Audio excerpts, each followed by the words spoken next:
যে কোনো জিনিসে যতক্ষণ না তুমি মেন্টালি প্রিপেয়ার্ড হচ্ছ ততক্ষণ সেটা করা উচিত নয়, রাইট? মানে এটা তো আমরা বড় হয়ে শিখেছি। এখন হচ্ছে আমি মিড-20s নয়, মিড-25ই ধরে নাও, ঠিক আছে? তো কথা হচ্ছে এই 25 বছর বয়সে এসে আমার এখন বিয়ে করতে ইচ্ছা করছে না।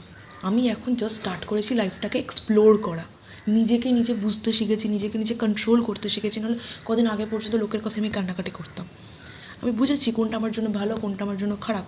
তাই আমি যখন এখন বলছি যে আমার বিয়ে করার ইচ্ছে নেই, I am not mentally prepared for বিয়ে অ্যাটলিস্ট, মানে আমি যদি চাই, মানে আমার যদি অপশন থাকে বিয়ে জিনিসটাই আমি আমার লাইফ থেকে স্কিপ করে দিতে চাই। এতটাই আমার এই জিনিসটা থেকে অ্যালার্জি।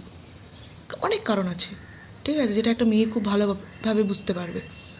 সেখানটাই আমি বুঝতে পারছি না আমার বাবা মার কোনো মাথা ব্যথা নেই, পাড়ার লোক, রিলেটিভস সবাই মিলে উঠে লেগেছে আমার বিয়ে দেওয়ার জন্য। ভাই আমি বিয়ে করতে চাই না, তো দয়া করে আপনার মান সম্মান খোয়াবেন না আমার জন্য পাত্র দেখে, কারণ সে আপনাকে গিয়ে না বলতে হবে যে না আমাদের মেয়ে তো এখন বিয়ে করতে চায় না। আগে থেকে প্লিজ কিছু করবেন না। যদি আমি বলি যে ভাই আমি বিয়ে করবো, আপনারা পাত্র দেখুন, তখন আপনারা পাত্র দেখুন, ঠিক আছে? বেকার আমার সাথেও আপনার সম্পর্ক খারাপ হবে, আর যাকে দেখছেন তার সাথেও আপনার সম্পর্ক খারাপ হবে। তো বাদ দিন ব্যাপারটাকে।